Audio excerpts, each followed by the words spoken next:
দীর্ঘক্ষণেও নড়ে না গাড়ি, আবার চলাচল শুরু হলেও খুবই ধীরগতি। সড়কের অবস্থাও বেহাল। ঢাকা সিলেট মহাসড়কের ব্রাহ্মণবাড়িয়া আশুগঞ্জ থেকে বিশ্ব রোড পর্যন্ত নির্মাণাধীন 12 কিলোমিটার 4 লেন প্রকল্পে ভোগান্তির শেষ নেই। মহাসড়কটি 1 মাস নির্মাণ করতে কেটে যায় 8 বছর। চলতি বছরের 31 জুন প্রকল্পের মেয়াদ শেষ হয়, কিন্তু করোনা মহামারী, বালু সংকট ও রাজনৈতিক অস্থিরতায় কয়েক দফা পিছিয়ে যায় সড়কটি নির্মাণ কাজ। বর্ষাকালে সড়কটির আশুগঞ্জ ও বিশ্ব রোড অংশে বড় বড় গর্তের সৃষ্টি হয়। এতে যান চলাচলের অনুপযোগী হয়ে ওঠে, প্রায়ই থমকে থাকে যানবাহনের চাকা। চলাফেরা করার জন্য খুব অসুবিধা হচ্ছে। ঘন্টা ঘন্টা বসে থাকতে হয়, যানজট সৃষ্টি হয়, যাত্রী হয় না, এই তো গাড়ির ক্ষয়ক্ষতি। আশুগঞ্জের থেকে বিশ্ব রোড আইতে প্রায় 3 থেকে 4 ঘন্টা লেগে যায়।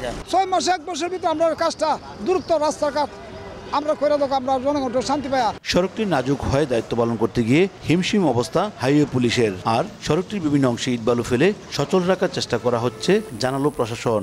রাস্তা গর্তে থাকার কারণে এই যানজট নিরসন করা খুব দুঃসাধ্য হয়ে পড়ছে। যতদিন পর্যন্ত এই রাস্তা মেরামত না হবে, তাহলে যান চলাচল স্বাভাবিক করা সম্ভব হচ্ছে না। এখানে যে কন্ট্রাক্টর যারা আছে তারা অলরেডি পাথরের অর্ডার দিয়ে ফেলছে, পাথর বাংলাদেশে চলে আসছে।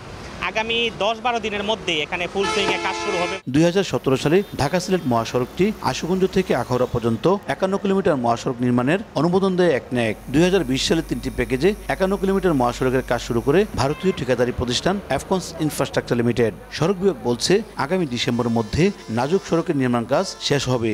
আমাদের একটা জাহাজে মাল আসতেছে, বেনাপোল পড়ছে, এই এলাকার এই রিজেক্ট পেমেন্ট হবে পুরার এলাকাটাই, হয়তো ডিসেম্বরের মধ্যে এটা কাজটা শেষ হয়ে যাবে।